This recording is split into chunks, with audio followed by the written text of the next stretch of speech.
వీడియోని చాలామంది అయితే చూస్తున్నారు, కానీ సబ్స్క్రైబ్ అయితే చేసుకోవట్లేదు నా ఛానల్ని. ఒకసారి సబ్స్క్రైబ్ అయితే చేసుకోండి నా ఛానల్ని.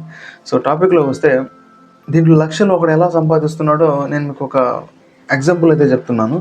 సో మా ఫ్రెండ్ ఒకడు ఉన్నాడు, ఫ్రెండ్ కాదు, తెలిసిన వ్యక్తి, మేనేజర్. వాడు ఏం చేస్తుంటాడంటే, వాడి దగ్గర 5 కార్డులు ఉన్నాయి. 5 రకరకాల, ఒకటి స్టేట్ బ్యాంకు, ఒకటి ఎస్ బ్యాంకు, ఒకటి హెచ్డిఎఫ్సి. సో ఇలా ఒక 5 కార్డులు అయితే యూజ్ చేస్తూ ఉన్నాడు, 5 క్రెడిట్ కార్డులు అయితే. సో ఈ 5 క్రెడిట్ కార్డులో ఫస్ట్ ఒక కార్డులో ₹1,00,000 అయితే ట్రాన్స్ఫర్ చేస్తాడు. ఎవరికి చేస్తాడంటే, అతనికి తెలిసిన వాళ్ళ ఫ్రెండ్ హాస్పిటల్లో అకౌంటెంట్ అనమాట. సో ఆ అకౌంటెంట్ దగ్గరికి వెళ్ళి ఒక ₹1,00,000 అయితే ట్రాన్స్ఫర్ చేస్తాడు. ట్రాన్స్ఫర్ చేసి ₹1,00,000 అయితే తీసుకుంటాడు. సో దీనికి ఒక నెల అయిన తర్వాత స్టేట్మెంట్ వస్తుంది ₹1,00,000. సో 5 కార్డులు ఉంది కాబట్టి ఈ కార్డులో నుంచి మళ్ళీ ఈ కార్డులోకి వేస్తాడు. మళ్ళీ ఈ కార్డుకి నెల తర్వాత మళ్ళీ స్టేట్మెంట్ వస్తుంది కదా, మళ్ళీ ఈ కార్డు నుంచి ఈ కార్డుకి, మళ్ళీ దీనికి వచ్చినప్పుడు మళ్ళీ దానికి అలా చేస్తూనే ఉంటాడు. కానీ ₹1,00,000 తీసుకొని ఇతను వాడుకుంటాడు. లైక్ ఇతను దానికి వడ్డీ అయినా ఇస్తుంటాడు ఎవరికైనా, లేదా ఇన్వెస్ట్మెంట్ అయినా చేస్తుంటాడు, లేదా ఇతను అవసరాలకైనా వాడుతూ ఉంటాడు ₹1,00,000. అలా ఇతను 6 నెలలకు ఒక్కొక్క దానికి గ్యాప్ అయితే ఉంటుంది. సో ఒక నెలకు దీన్ని మళ్ళీ ఫస్ట్ నుంచి ఇలా మారుస్తూనే ఉంటాడు దాన్నే. సో ఇతను ₹1,00,000 అయితే వాడుకుంటూనే ఉంటాడు. సో దాని మీద సంవత్సరంలో ఎంతైనా సంపాదించవచ్చు, లక్షల్లో కూడా సంపాదించవచ్చు. సో ఇది వాడి పని. ఎందుకంటే అతనికి తెలిసిన వ్యక్తి హాస్పిటల్లో అకౌంటెంట్ అనమాట. సో అతనికి ఖచ్చితంగా డబ్బులు అయితే వస్తుంది. అతను స్వైపింగ్ చేస్తాడు, అక్కడ నుంచి డబ్బు అయితే తీసుకుంటాడు. సో అతనికి మళ్ళీ రివార్డ్ పాయింట్స్ వస్తుంది, మళ్ళీ దాంట్లో క్యాష్ బ్యాక్ కూడా వస్తుంది. సో అలా ఇయర్లీ ఛార్జెస్ మెయింటైన్ చేసుకుంటున్నాడు. సో దాంట్లో ₹1,00,000 వాడు లక్షల్లో ఇన్వెస్ట్మెంట్ చేసుకొని సంపాదించుకుంటున్నాడు. ఇప్పుడు రూపే కార్డు ఉంటుంది కొంతమంది దగ్గర. వీళ్ళు ఏం చేస్తారంటే, సో లిమిట్ 50,000 అయితే ఉంటుంది. 50,000లో వీళ్ళు 20,000 అయితే ట్రాన్స్ఫర్ చేసుకుంటారు. లైక్ ఎవరికైనా కొట్టేసి, లైక్ పెట్రోల్ బంకులో కానీ, వీళ్ళకి తెలిసిన మర్చెంట్ అకౌంట్ దగ్గరికి వెళ్ళి, మర్చెంట్ క్యూఆర్ కోడ్ ఉంటుంది కదా, అక్కడికి వెళ్ళి ₹20,000 అయితే తీసుకుంటారు. లిమిట్ 50,000 ఉంటుంది.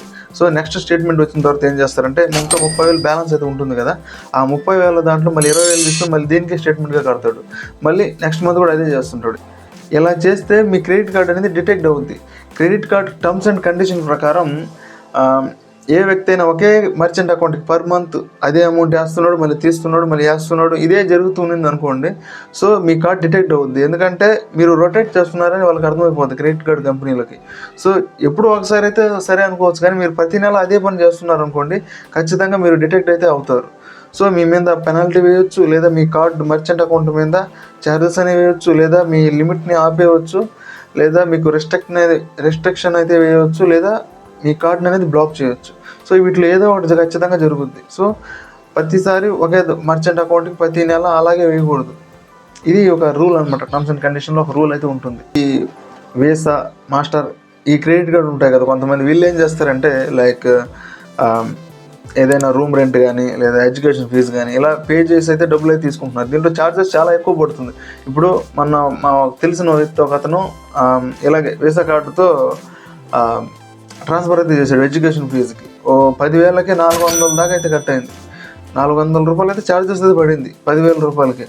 కొంతమంది ఏం చేస్తారంటే, వాళ్ళు ఓన్గా ఒక మర్చెంట్ అకౌంట్ని క్రియేట్ చేసుకుంటారు. సో ఇది చాలా simple. PhonePe business account open చేయండి, ఫోన్పే బిజినెస్ యాప్ ఒకటి డౌన్లోడ్ చేసుకోండి, దాంట్లో లాగిన్ అవ్వండి, దాంట్లో మీ డీటెయిల్స్, పాన్ కార్డ్ నెంబర్ అన్నీ ఇచ్చేసి, మీ దగ్గరలో ఏదో ఒక షాప్ ఉంటుంది కదా, దాన్ని ఫోటో తీసుకుని దాంట్లో పెట్టేశారనుకోండి, మీకు మర్చెంట్ అకౌంట్ అయితే వచ్చేస్తుంది. సో దీన్ని ఫస్ట్ అయితే చేస్తుంటారు చాలామంది. సో ఇప్పుడు ఏంటంటే, మీరు ప్రతి మంత్ దానికే వస్తుంటే ఫోన్పే వాడు ఛార్జెస్ వేస్తున్నాడు. సో ఇది చాలా ఎక్కువగా అయితే అవుతుంది. సో ఇలా కూడా మీరు డిటెక్ట్ అయిపోతారు. ఒకే కార్డు ఉంటే ఒకే కార్డులో పర్ మంత్ ఒకే ట్రాన్సాక్షన్ చేస్తుంటారు అనుకోండి, కార్డు అనేది డిటెక్ట్ అవుద్ది. సో నేను చెప్పిన ఆ టర్మ్స్ అండ్ కండిషన్ అనేది దీని మీద అయితే పడుద్ది, కార్డు బ్లాక్ అవ్వచ్చు. సో మీరేం చేస్తారంటే, మీకు తెలిసిన ఫ్రెండ్ ఎక్కడైనా, సో వైన్ షాప్లో కానీ, పెట్రోల్ బంకుల్లో కానీ, లేదా ఏదైనా హాస్పిటల్, లేదా పెద్ద పెద్ద మాల్స్లో అకౌంటెంట్గా ఇలా ఉంటే ఒకసారి మీరు చెక్ చేసుకోండి. కొంతమంది ఏజెంట్లు అయితే ఉంటారు, మనకి ఇలా కార్డు తీసుకొని స్వైప్ చేసుకొని మనకి కొంచెం డబ్బులు అయితే ఇస్తారు. వాళ్ళు కొంచెం కమిషన్ తీసుకొని మనకి కొంచెం డబ్బులు అయితే ఇస్తున్నారు. సో ఇప్పుడు కార్డులో అలా డబ్బులు తీయడం ఏదో ఒకసారికి అయితే ఓకే, కానీ ప్రతిసారి అయితే వర్కౌట్ అయితే అవ్వదు అందరికీ. సో ఇదే ఈ వీడియోలో. సో ఈ వీడియో నచ్చినట్లయితే మీరు సబ్స్క్రైబ్ అయితే చేసుకోండి నా ఛానల్ని, అలాగే లైక్ అయితే చేయండి. Thank you.